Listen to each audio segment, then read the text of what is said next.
Hola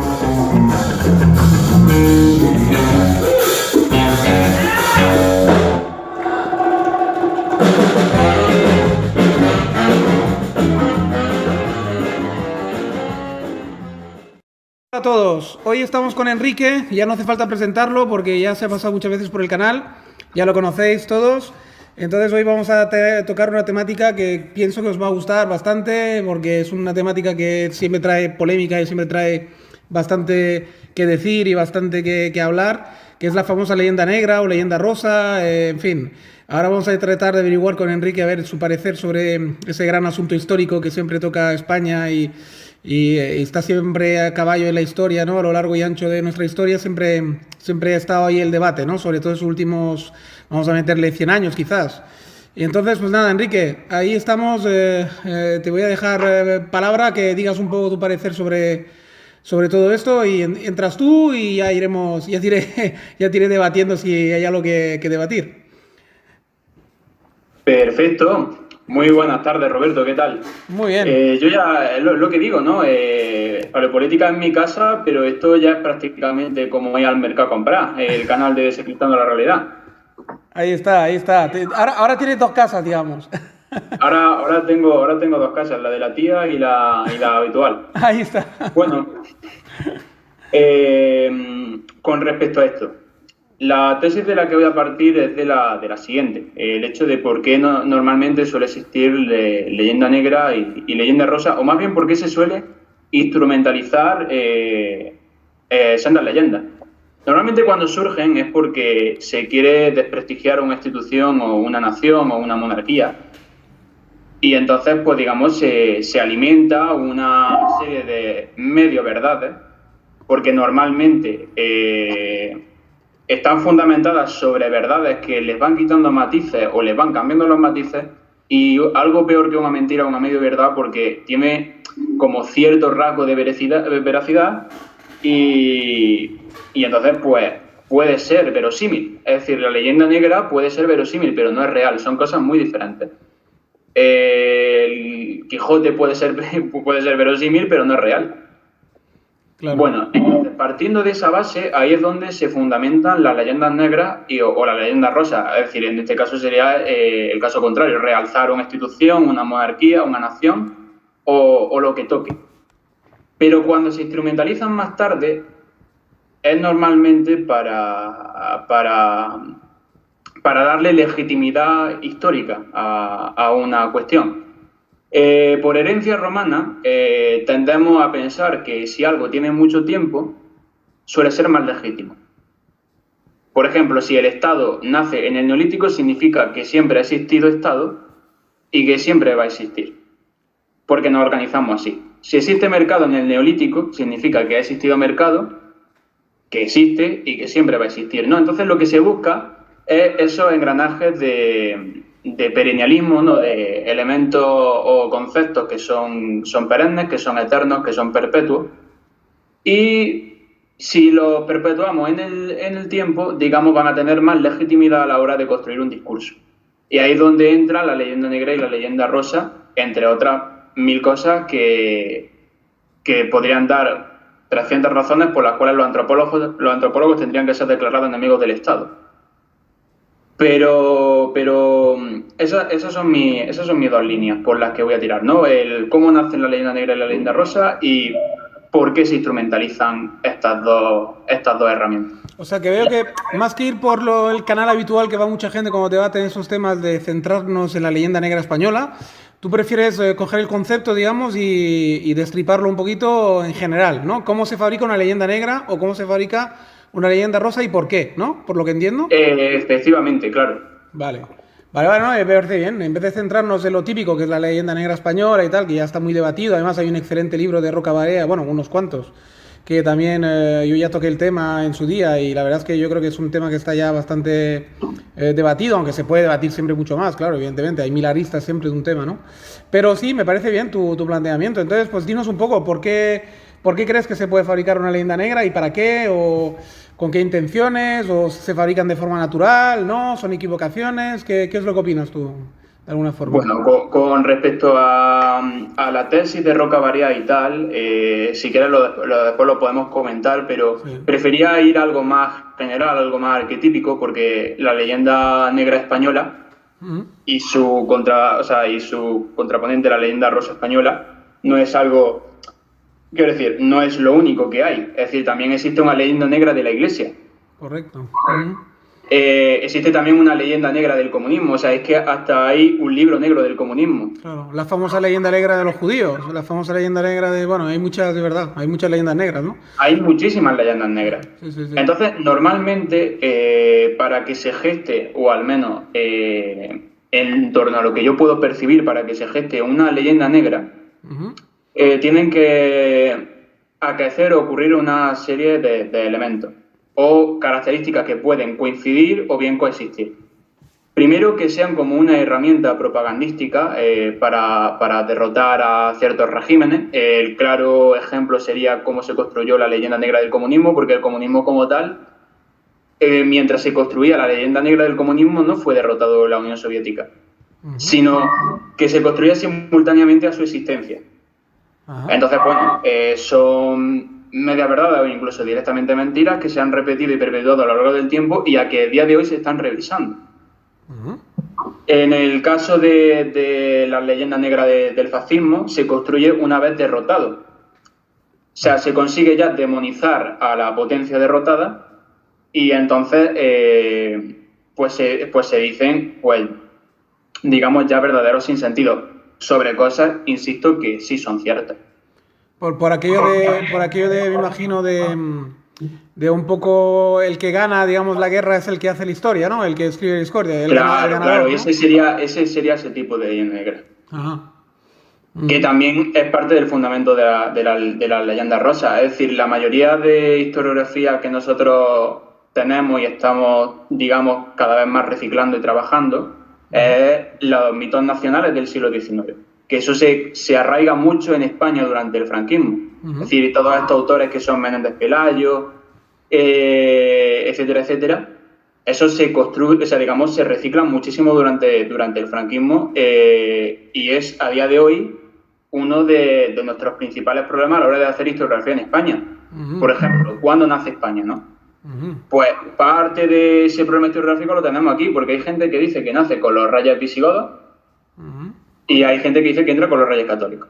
Cuando realmente España, como la conocemos, nace en el siglo XVIII y siglo XIX, como todos los demás estados. Claro, eso es cierto, eso es cierto. En vez de debatir... Claro, es un debate un poco complicado porque has apuntado muy bien ahí, has apuntado una cosa muy buena porque es verdad que yo oigo muchísimos debates que bizantinos de estos, que si visigodos, que si cuando la reina católica, que si cuando se une Aragón y Castilla, que si tal, que si cual, que si Pascual, pero es verdad, al final, si hablamos de lo que es la nación española de hoy, tienes toda la razón del mundo, o sea, es una cosa mucho más reciente, claro, no tiene nada que ver ni con los godos, ni con los... Ni con la reina católica, ni claro, es cierto, eso está muy bien apuntado por tu parte, sí. Claro, o sea, Gustavo Bueno hizo una trampa muy interesante. Él diferenció entre nación política y nación histórica. Sí. La nación política sería lo que nosotros tenemos ahora y la nación histórica son el territorio cuyas características dan después pie a una nación política. De forma que ya legitima que España estaba predispuesta a nacer y por tanto se puede hablar de España en un sentido histórico durante los visigodos. Esa es la tesis del libro de España frente a Europa. Sí. Aparte estaba pensando, ahora me has hecho pensar también en el tema de, digamos, ahora estaba pensando en el tema de que además España, para acabar de complicarlo, para acabar ya de complicarlo todo, nacen en paralelo a la idea política de España, digamos, moderna, ¿no? Nace la idea política de una Cataluña y de un País Vasco, por ejemplo, porque es más o menos en las mismas épocas, nacen la misma idea de nación política. Si algo está claro es que el nacionalismo catalán y vasco salieron más tarde al nacionalismo español, pero por una cuestión lógica. Ahora sí, simultáneo cuando se estaba construyendo y todavía nacionalizando España. Exacto. Sí. hay dos cosas que hay que entender en el siglo XIX y es, por una parte, la construcción del Estado y por otra parte, el proceso de nacionalización. El proceso de nacionalización es, digamos, la serie de acciones o de ideas por la cual un país construye su identidad nacional, que eso es propio del siglo XIX. Y puede ser desde el nacionalismo más banal, como puede ser una bandera en una taza, a verdaderos mitos nacionales. Que de hecho, hay un criterio arbitrario y selectivo de qué es España y qué no es España. Es decir, ¿por qué hemos decidido que España es intrínsecamente católica y no intrínsecamente musulmana? Es decir, todas esas cosas, ¿no? Esos son, digamos, claro, ahora estoy hablando y parezco un progre, pero es que eso es así. Es decir, eso se llaman los procesos de nacionalización. Entonces, cuando España todavía estaba en su proceso de nacionalización, nacieron los procesos de nacionalización catalanes y vascos que en un principio salieron, bueno, y gallego también, salieron en principio como a ver si lo digo, como una reivindicación cultural. La Renacencia, el Resurgimiento, en el caso vasco no me lo conozco, pero también tiene un nombre. Entonces empezaron como movimientos culturales y acabaron como movimientos nacionales. Para eso probablemente hay dos tesis. Primero, que el nacionalismo español no era lo suficientemente fuerte, entonces no se impone y salen los nacionalismos periféricos, o que el nacionalismo español es muy fuerte, está muy presente y entonces tiene esa reacción. Haciendo las dos lecturas puede, digamos, tener cierta parte de la verdad, todavía no se sabe muy bien por qué en España surge y en Francia no, o por qué en Italia solamente sale en algunas naciones, o sea, digamos, solo sale en algunas regiones. Normalmente lo que se ha dicho históricamente o tradicionalmente es que como hay regiones más ricas que otras, el nacionalismo triunfa donde las regiones son más ricas. Sí, hombre, tiene bastante que ver, porque si te fijas en Italia, el problema exacto, está en la Lombardía y está justamente el Véneto y las regiones ricas, o sea, evidentemente, o sea, que está claro que es un factor, pero por ejemplo, ¿Bretaña se podría considerar una región rica? No exactamente. No claro, exactamente. ¿Galicia se podría considerar una región rica? Tampoco, claro, efectivamente. Entonces, realmente más como un factor determinante, lo veo como un motor súper importante. Hombre, es muy importante sobre todo para digamos, para ganar, es decir, para imponerte. Para imponerte. Tu cultura política. Exacto, para imponer luego tu arquitectura, porque es que lo que está claro es que, por ejemplo, Galicia y Bretaña no será por no haberse empeñado, no será por no tener una cultura nacionalista arraigada en ciertos sectores de la población, no todo, porque nunca se da al 100%, en ninguna región, eso sí que es cierto. No, claro, ni siquiera en Cataluña. Exacto, ni siquiera en Cataluña creo que no llega ni siquiera a la mitad y aún así son muy fuertes. Exacto. Entonces, claro, digamos, pero eso sí, claro, ayuda muchísimo el ser una región rica, eso sí, porque fíjate Cataluña, que como tú bien apuntas, no es ni la mitad la población que realmente está con ganas de independencia y con realmente esa reivindicación así fuerte, y sin embargo se han impuesto. O sea, prácticamente en Cataluña te puedo decir que todos los puestos de poder claves y de cultura, sobre todo de la cultura, están todos ocupados por independentistas hoy por hoy. Hombre, por supuesto. Exacto. Por lo tanto, digamos, fíjate si el dinero sí que cuenta. O sea... Claro, yo no he dicho que no cuente. Estoy diciendo que no es el solo... tradicionalmente que es un factor determinante, que yo no lo veo como tal, como un factor, sino lo veo como un motor. Sí.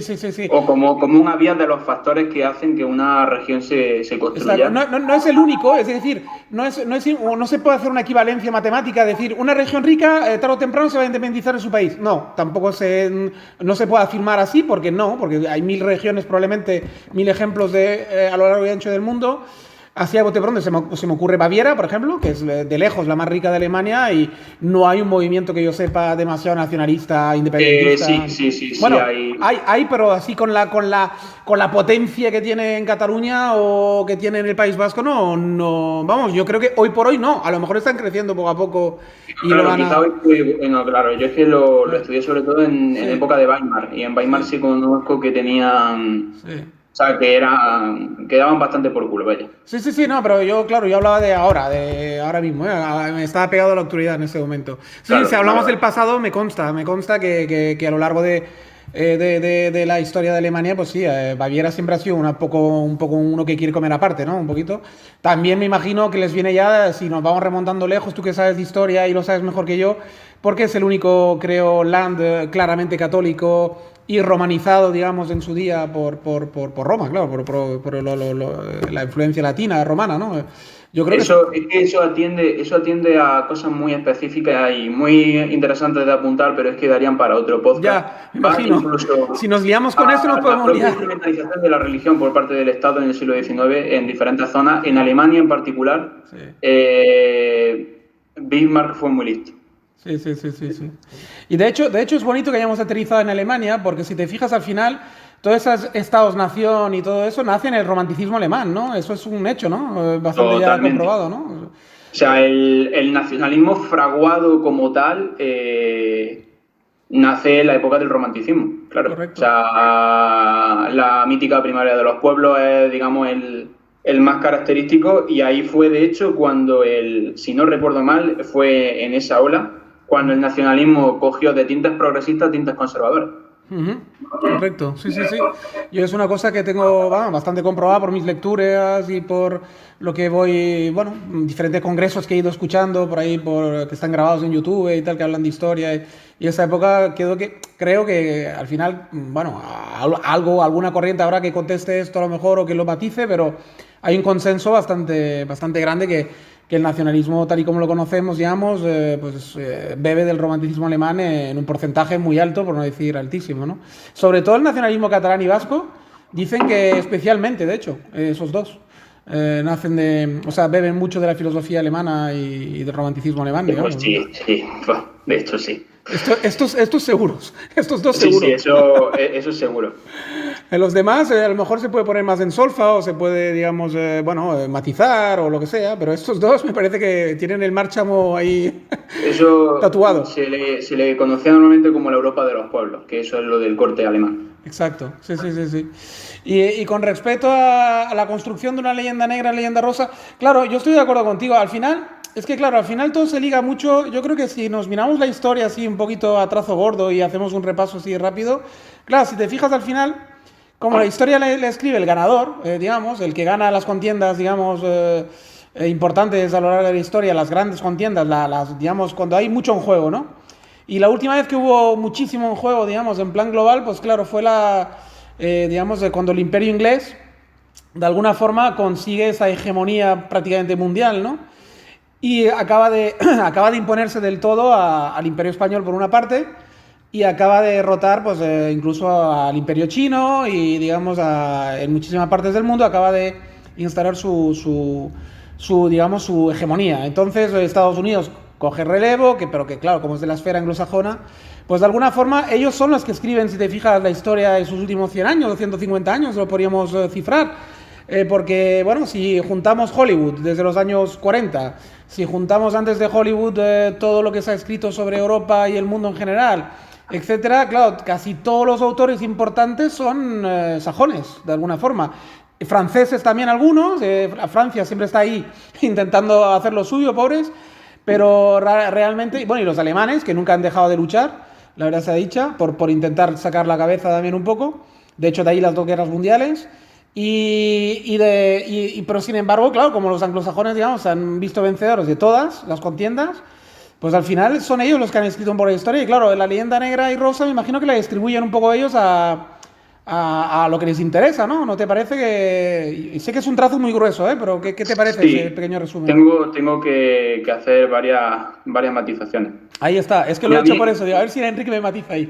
A mí me gusta dividir en historiografía me gusta dividir entre dato o hecho, discurso y relato, ¿vale? Uh-huh. Normalmente los vencedores lo que construyen son relatos en base a sus discursos. Uh-huh. Bien con los hechos o con los datos que tienen. Entonces los vencedores, cuando dicen que la historia la construyen los vencedores, realmente lo matizable debería decirse es que los relatos lo construyen los vencedores. Ajá. Porque como tal eso no sería la historia. La historia, de hecho, muchas veces se asocia a que es la ciencia del contexto y realmente la historia es la ciencia, la ciencia del pasado y es la ciencia del contexto. Uh-huh. Es decir, para que haya historia tiene que algo matizarse y fijarse en espacio-tiempo.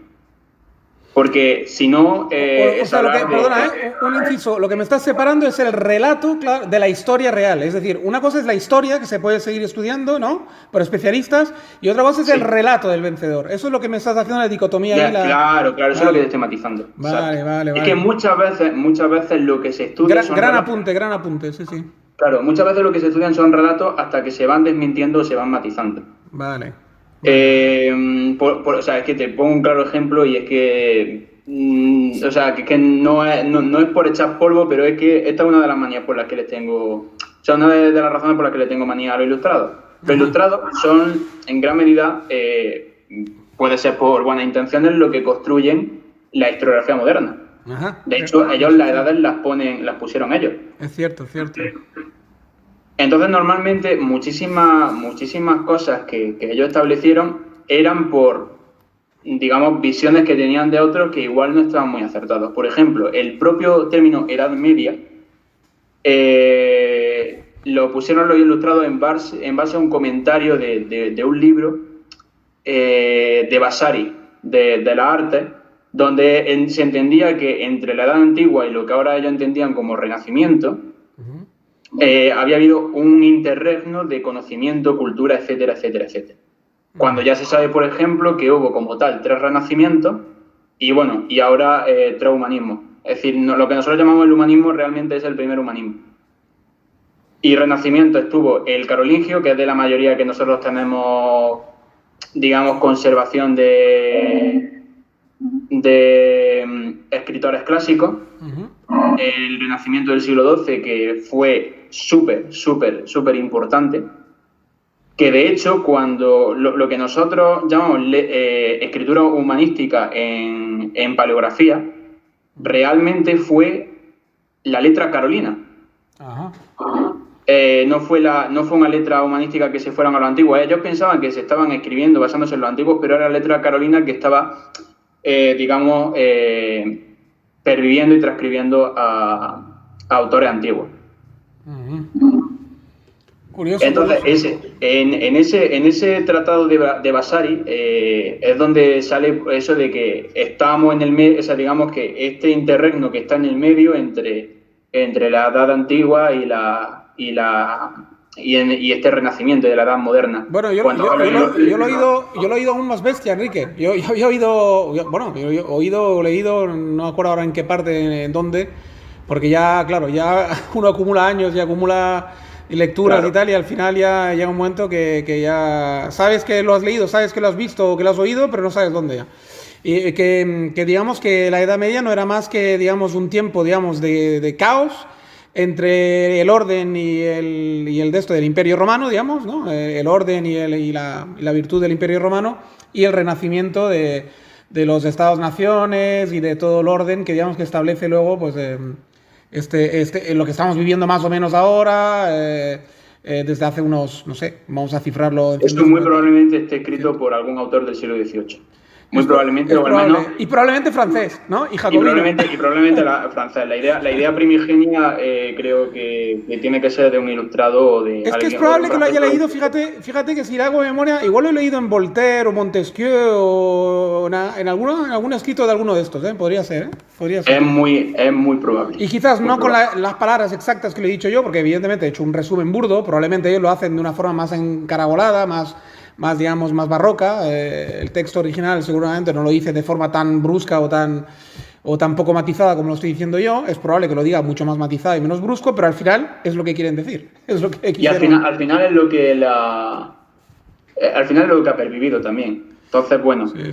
Tampoco está diciendo ninguna mentira con respecto a lo que ha pervivido. Sí, correcto. Entonces, bueno, muchas veces se estudian esos relatos hasta que se desmienten o matizan, e incluso hay gente que por intereses ideológicos está apegado a esos relatos.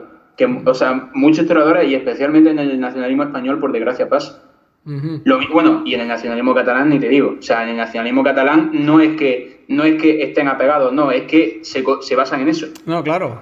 Ellos se basan en, además, denostar totalmente el Imperio Español. Para ellos es solamente una época oscura de curas que quemaban brujas y de gente que iba a matar indios, ¿no? O sea, básicamente es lo que transmiten a los niños de aquí en Cataluña de lo que es el Imperio Español.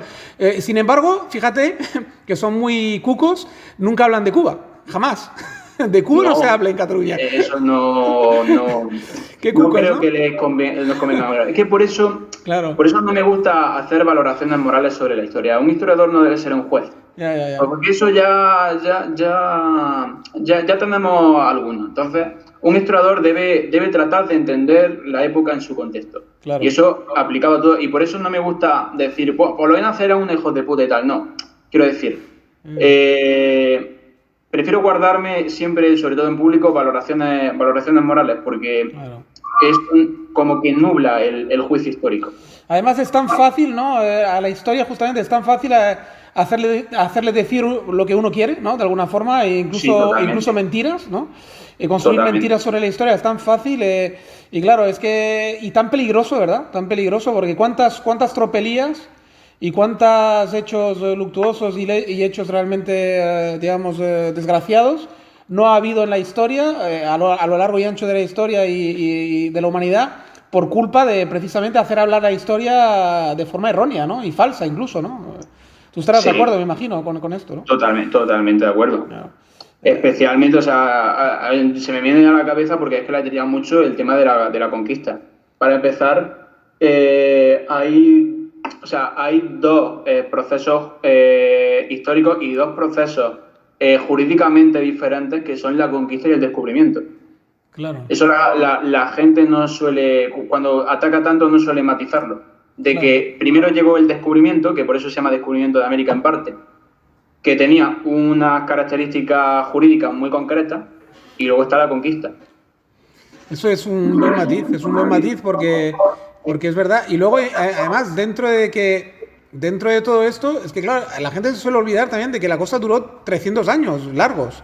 Por lo tanto, a lo largo de tantos años hay de todo en esa historia, hay de todo. Hay hechos magníficos, hay una mezcla de cultura buenísima y que realmente ha traído muchísimos frutos que todavía disfrutamos hoy en día.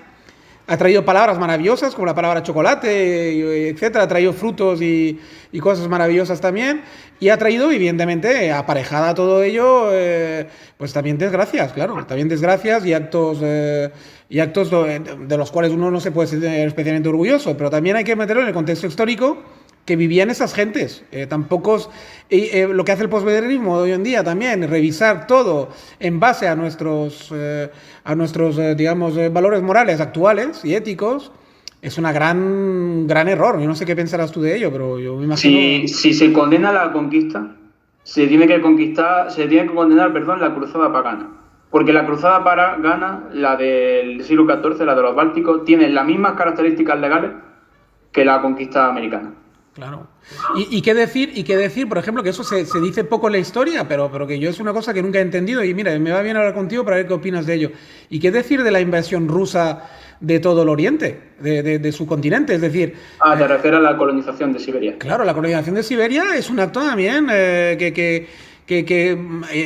curiosamente es que jamás se habla ni para bien ni para mal. Es decir, es como si no hubiera ocurrido esto. Es como si fuera natural que eso fuera Rusia. Y estamos hablando de cuando llegas a Vladivostok, mucho antes de llegar a Vladivostok, de hecho, has pasado por Mongolia, has pasado por China, has pasado por arriba de China, has pasado por arriba de un montón de pueblos que nada tienen que ver étnicamente con el ruso europeo. El mayor porcentaje de la población de la Federación Rusa no son rusos étnicos, son asiáticos. Exacto. Que es por lo que tú apuntas. Exacto. Lo que pasa que a día de hoy en Rusia, o sea, Rusia no ha pasado por un proceso de nacionalización como nosotros lo entendemos. De hecho, el nacionalismo que ellos tienen es un nacionalismo que se estudia, de hecho, caso aparte, porque no es un nacionalismo ni étnico ni subjetivo, sino que es un nacionalismo espiritual. Ellos fundamentan la identidad eslava en la Iglesia Ortodoxa.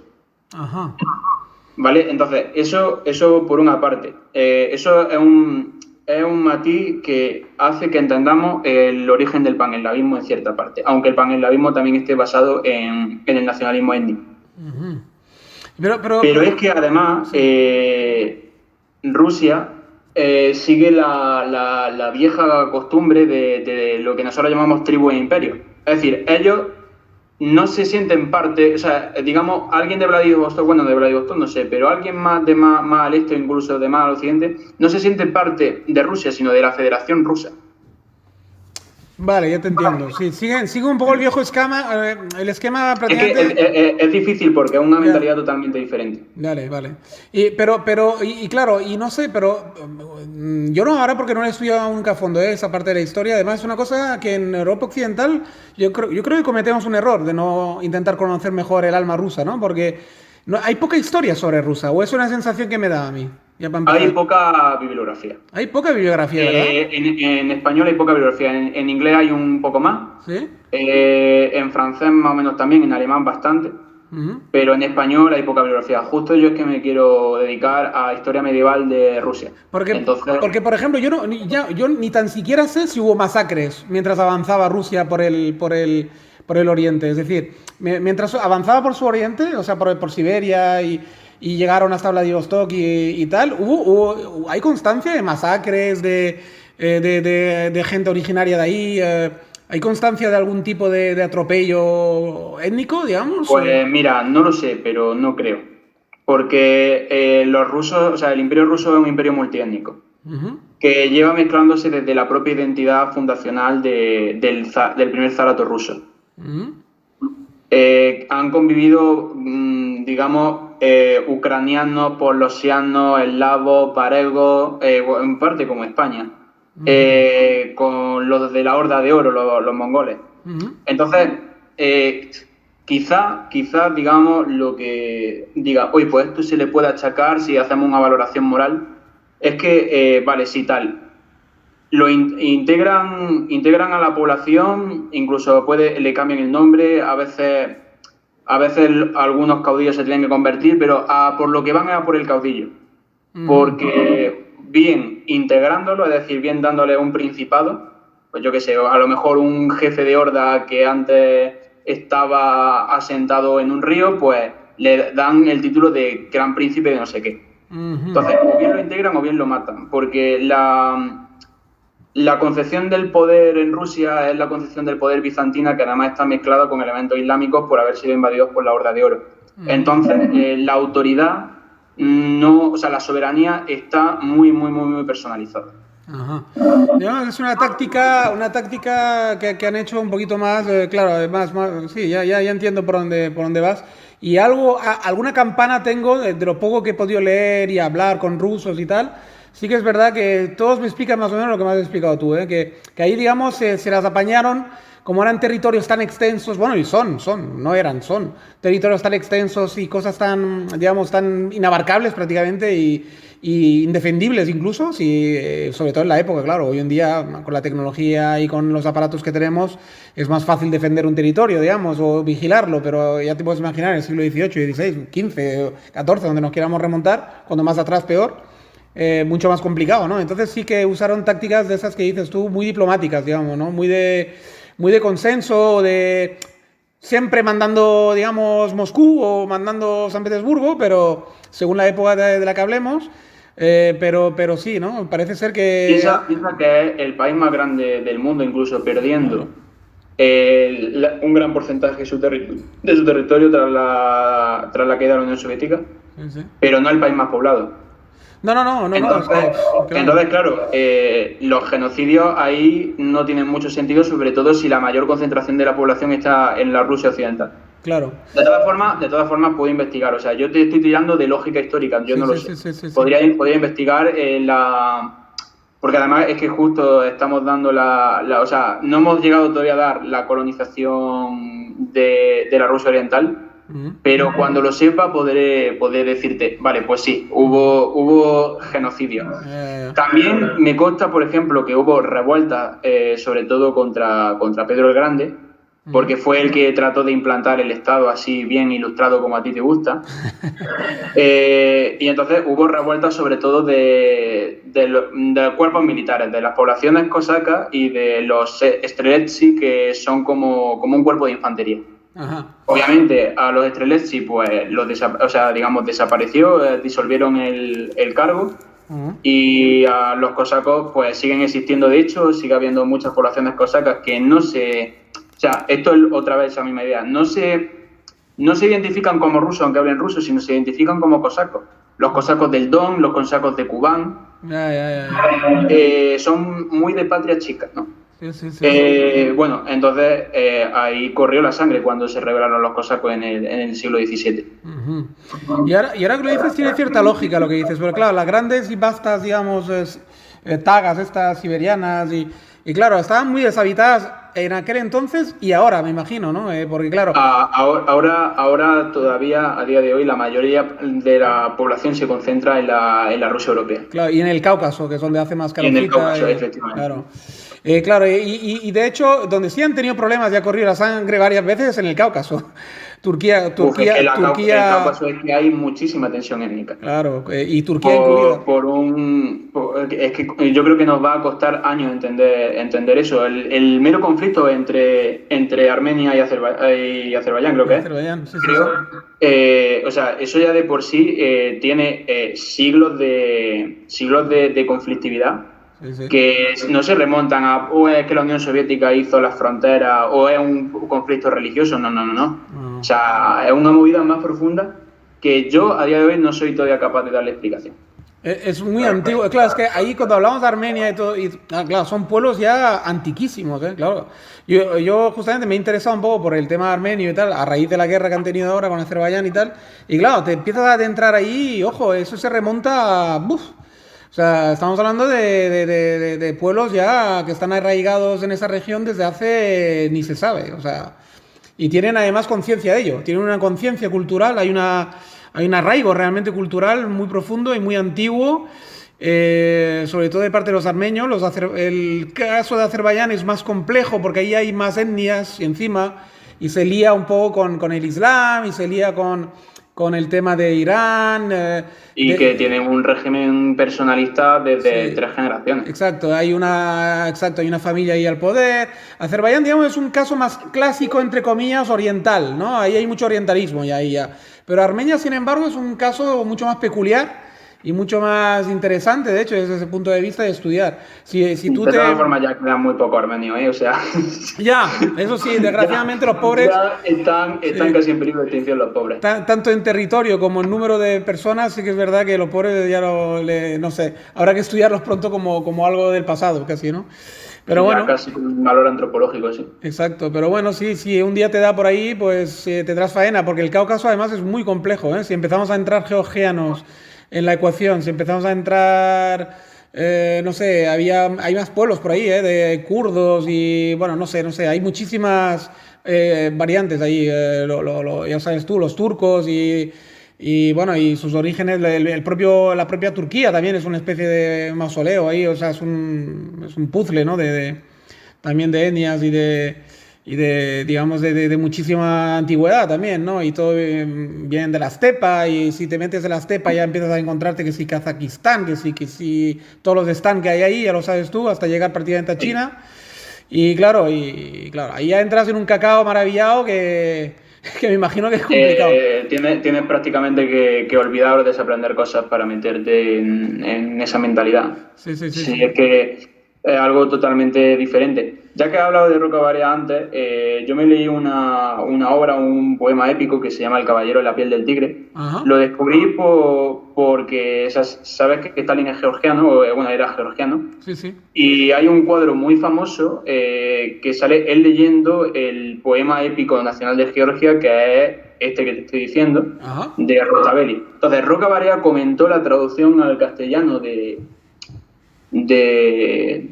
caballero en la piel del tigre y planteó la hipótesis, una hipótesis que no está muy extendida, pero es una hipótesis que también se defiende, en que el georgiano y el euskera están emparentados porque también hay una Iberia en Georgia. Anda, fíjate tú. Sí, sí, sí. Muy curioso. Era una cosa que no tenía totalmente desconocida, fíjate tú, pero no sabía ese matiz que me acabas de... O sea, no sabía que había una región o una comarca que se llama Hay una directamente región Iberia. de Georgia que se llama Iberia y bueno, haciendo una comparativa también del euskera medieval y el georgiano medieval, pues salen ciertos parecidos, en fin, bueno.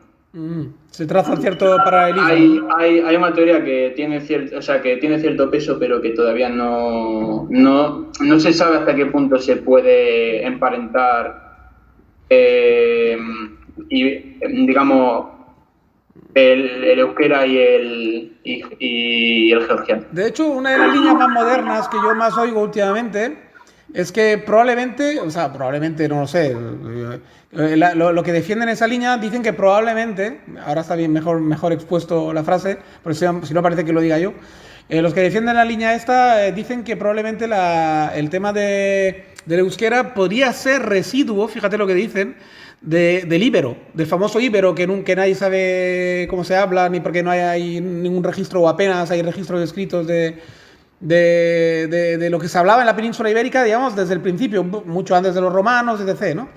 Celtíberos Correcto, o llámalos como quieras, ¿no? Y correcto, entonces, correcto. dicen que podría ser simplemente ese gran misterio, al final se podría solucionar por ahí. Y hay, de hecho, el Joan, mi amigo, conoce a un especialista que trabaja aquí en Cataluña, en el CSIC de Cataluña, que está metido hasta los huesos en ello y bueno, ha recibido además un buen pellizco de dinero por parte de, no sé si del País Vasco directamente y también de Madrid o no sé, una mezcla de ambos quizás, para que ahonde en ello, porque por lo visto es el único tipo que ha conseguido un fragmento de no sé qué, no sé si es una cerámica o no sé, algo donde se ven cuatro frases o cuatro que parece ser que es íbero original y a partir de ahí está intentando montar, o sea, es un poco la piedra de Rosetta, ¿no? Para un paralelismo, ¿no? Está intentando Sí, sí, montar sí, una... pues, así es como se descifran los idiomas, vaya. ¿Lo tienes así? ¿Tú lo tenías oído, esa teoría? ¿La tienes controlada? Sí, la tenía, también se plantea en la edición comentada por Roca Barea. Ujú. O sea que podría ser que al final tanto misterio y simplemente quizás los únicos que hablan el español de verdad. Fíjate que sería una ironía de las grandes, ¿no? Con el Claro, nacionalismo vasco queriéndose diferenciar todo el rato y queriendo ser un punto y aparte y comer aparte y no tener nada que ver con, que al con final lo... son los íberos originarios, ¿no? Exacto, y al final van a ser el verdadero español. Sería realmente muy curioso y muy de risa, ¿verdad? El tema. O sea que, en fin, el famoso euskera al final, a ver si lo vamos a tener que acabar hablando todos para adoptar nuestro verdadero idioma, ¿no? De la península ibérica. O No, sea, claro, o sea, ya sería, digamos, vasconcizar España o entonces, euskarizar España, sí, claro, claro, con esa eso gasolina, sería. yo creo que si les damos esa gasolina, ya, bueno, ya, esto ya, Ya no es Euskal Herria, es Euskal Andía. exacto. Ya reclamarán Madrid, reclamarán todo. Yo creo que será una cosa. Ahí en Andalucía no sé cómo lo haréis para pararle los pies. Pues como hemos hecho siempre, con mucha tranquilidad. Invitándoles ahí a tomarse ahí unas cañas y unos Ya, taquitos claro, que se relajen y y se ya. relajen un poco, ¿no? Pues mira, Ay, está bien que hemos tocado por lo menos la nota de humor, ¿no? Un poquito. A darle. Bueno, pues mira, no sé, el tema de hoy, la verdad es que hemos dado una vueltecita. ha dado para rato y aún así se podrían ir sacando Sí, sí, cosas, sí. cosas y cosas. Sí, sí, sí, sí, Sí, tanto. vamos, es fascinante o sea, estos matices, ¿no? De lo que estamos acostumbrados ahí. Claro. Es que cuando entras ya empiezas a matizar y empiezas así a realmente a quitarle la ideología y te das cuenta que en el fondo es incluso más divertido la historia y cualquier Sí, tema que tocas, ¿no? totalmente. Es mucho más divertido en el fondo que cuando ya empiezas a enfocarlo con algún prejuicio o con algún tema que tengas tú en la cabeza, bien sea religioso, ideológico, lo que sea, y te das cuenta que es un reduccionismo tonto, porque claro, el cuadro de la vida es un cuadro muy grande. Si te fijas solo en una esquina, qué pena, ¿no? O sea, es mucho más divertido intentar fijarte un poco en el cuadro entero, ¿no? Y Claro, o sacarle... sea, al final, Roberto, piensa una cosa. En un relato, ¿qué hay? En un relato hay bueno y malo. Claro, Entonces hay algunos que tienes que estudiar porque son maravillosos de una determinada forma y hay otros que no los puedes tocar porque son malos, malísimos. claro, claro, claro. Entonces Es, por eso es tan reduccionista, porque selecciona, el relato reselecciona. sí, es una pena porque se pierden, bueno, se pierden muchos matices, se pierden muchas cosas que al final llegan a ser deliciosas, divertidas y te aportan mucha cultura y te aportan mucha visión, ¿no? Mucha visión y al final todo eso es enriquecedor, al final, ¿no? No es más que, si hay una palabra que lo define es enriquecerte, ¿no? Enriquecerte como persona, requiere eso, requiere ir un poquito en plan niño, ¿no? Enfrentarte con cualquier tema en plan como lo hacen los niños, con Con muchas curiosidad. preguntas. Exacto, con curiosidad, con apertura, sin prejuicio y entonces es cuando realmente disfrutas, yo creo, ¿eh? De verdad, porque todo lo demás que yo he visto por ahí, a veces a la gente que va entra con tanto prejuicio y con tantas cosas ya, con ideas preconcebidas, y entonces lo que haces al final, no te das cuenta muchas veces, pero lo que haces es confirmar lo que quieres buscar, ¿no? ¿No te parece? Hay gente que lo que hace es buscar en la historia para confirmar lo que ya Es pensaban, ¿no? es lo que he dicho al principio, que parecen que las cosas que si tienen muchos años que son mejores. Sí, Entonces lo sí, que sí. buscan es legitimarse o deslegitimar. Exacto. Y ahí venga a rebuscar ahí, pero rebuscar solo lo que les interesa, ¿no? Y claro, Claro, hombre, totalmente. Claro. y te pierde tantas cosas y te pierde tantas... Bueno, en fin, es una pena, pero bueno, siempre, yo creo que siempre existirá, ¿verdad? Esto, al final, estamos condenados a que... Por si te interesa, el término, es que lo utilizamos mucho en paleopolítica.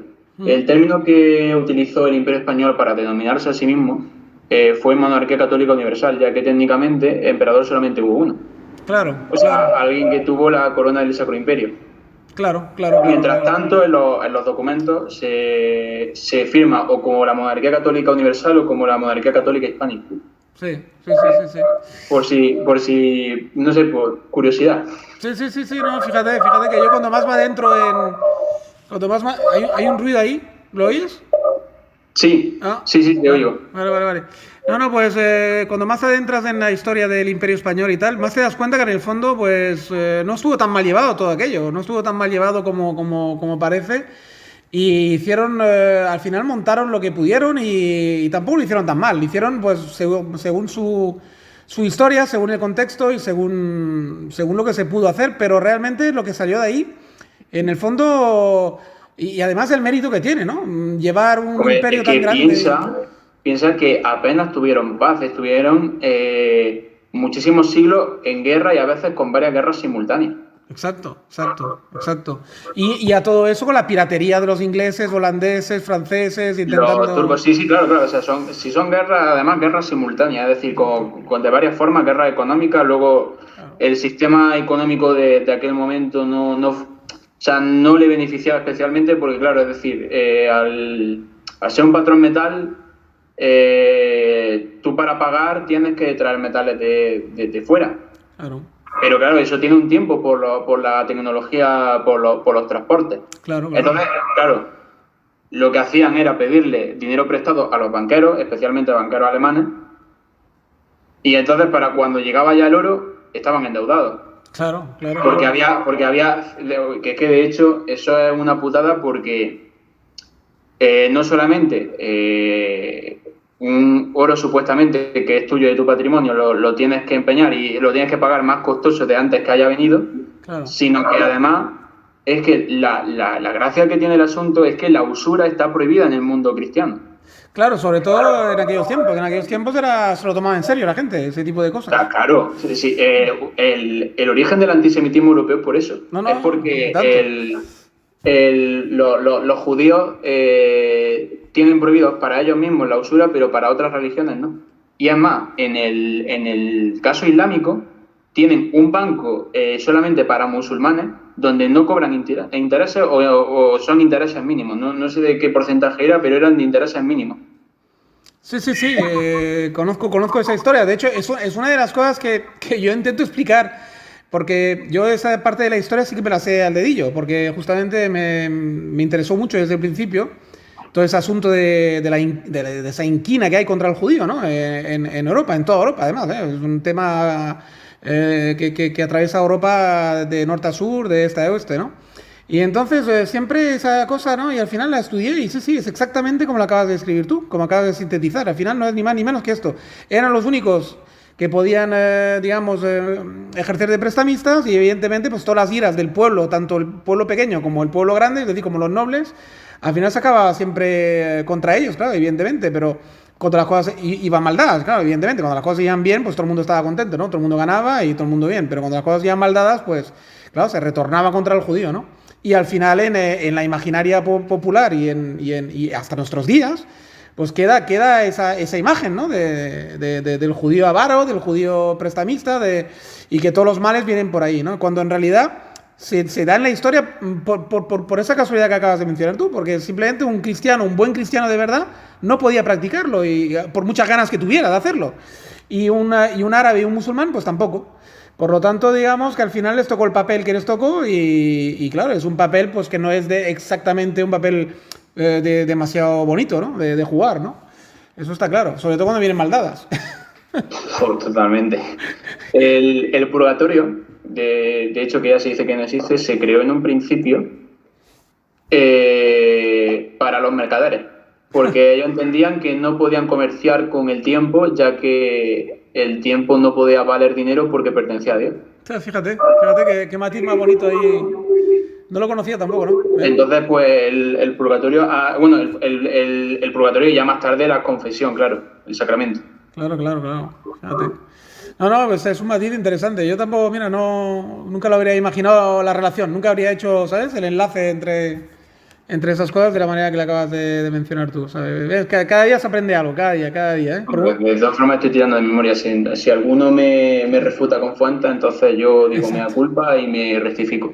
Pero hasta donde yo tengo entendido es así. No, y podría ser, porque te soy sincero, ¿eh? No estoy siendo nada cínico ni nada. No, es que de verdad que no lo había oído, pero me parece verosímil, ¿eh? No te creas. O sea, exacto, si alguno oyente lo quiere refutar, ya lo refutarán, pero a mí me parece bastante verosímil, ¿por qué no? ¿Por qué no? Está claro que puede haber una unión de las dos ideas o los dos conceptos, ¿no? Pero para que veas que uno, por muy viejo que se haga, al final siempre aprendes algo. No, sí. Al final, digamos, uno saca. Y tanto. Oye, pues no sé, si te parece lo vamos a ir dejando aquí Sí, por si hoy. te parece lo dejamos así, que hemos tenido una buena charla. Ahí está, yo creo que a veces lo breve y bonito, ¿no? Dos veces bueno, ¿no? O algo así, ¿no? Hay un dicho que dice algo así, parecido a lo que acabo de decir, pero no exactamente. Lo bueno si breve, dos veces bueno. Ay, tú me lo has dicho bien. Pues nada, Enrique, pues lo vamos a dejar aquí, lo de la charleta de hoy. Claro, ha sido un placer como de costumbre. Hemos tratado muchísimas cosas y dan para digerir muchísimas ideas. Y tanto que sí. Y además los oyentes ya irán diciendo. A ver, Claro, pues nada, Enrique, un placer para mí también, la verdad, darte las gracias por pasar por aquí por el canal, por hacerme pasar ese buen rato, a mí y a los oyentes seguro que también. Y esperando te ver el año que viene ya a tope, otra vez. Por supuesto. Vale, pues venga, a pasarlo bien, buenas fiestas. Pasarlo bien. Venga, Hasta luego. chao.